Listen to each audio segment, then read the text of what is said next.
Welcome to today's lesson on utilizing SEL within a whole school approach. We're going to focus on what it looks like within a whole school context to implement SEL as part of a whole child development approach. In practice, we often see SEL implemented in schools as either a standalone or integrated approach. In a standalone approach, SEL is taught as a class or a lesson during the school day. It is often separate from the other classes and programs that happen in the classroom and the school. An example of this is the Happiness Curriculum in Delhi. This is a 45-minute class for students from nursery to standard 8 in Delhi government schools. It focuses on three main components: mindfulness, storytelling sessions, and activity-oriented discussions and reflections facilitated by the classroom teacher.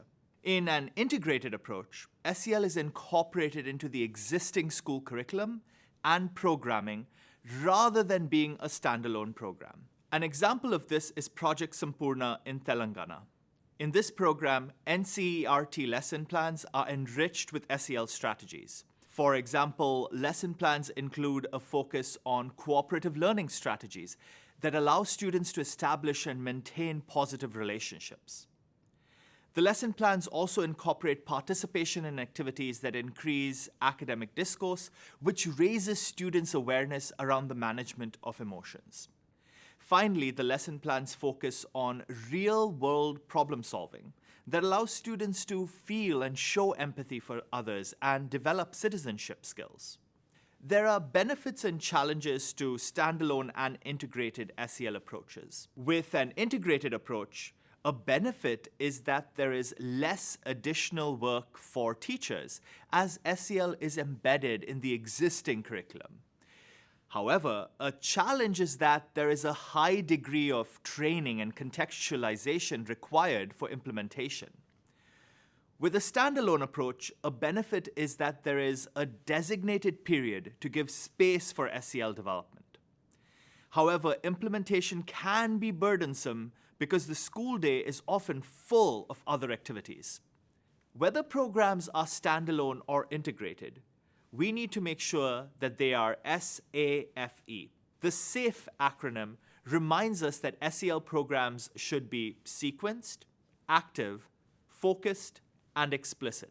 School-based SEL programs that have demonstrated impacts on children generally include sequenced activities that lead in a coordinated and connected way to skill development. For example, with young children, we often start with emotion identification before we get to emotion management. Second, SEL programs often incorporate active forms of learning that enable children to master new skills. Rather than being told about a specific skill by a teacher, students should be given a chance to practice that skill with peers. It is also important to have focused, dedicated time that children can spend developing one or more social and emotional skills. This is easy in standalone SEL programs. In integrated SEL programs, this may be intertwined with other classroom activities, but should be explicit in the lesson planning done by the teacher. Last, SEL programs need to explicitly define and target specific skills. The skills that children are learning should be named, explained, and connected to their lived experience. SEL skills should be made an explicit part of the discourse in the school. There is a strong body of literature that shows that an effective SEL implementation has to happen across the school to be successful.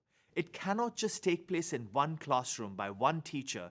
It must be modeled by all school staff, teachers, and students, involving the whole school and community. This diagram shows one school's approach to this, where shared leadership, collaborative systems and practices, as well as planning and monitoring are required across teaching staff, parents, and the school administration to build social and emotional competencies. Finally, this table is a nice summary of how SEL implementation can be broken down across a school system. First, SEL implementation must be multi-leveled across school curriculum, ethos, and practices. Second, we need to ensure that support systems are in place to help with the implementation in the school.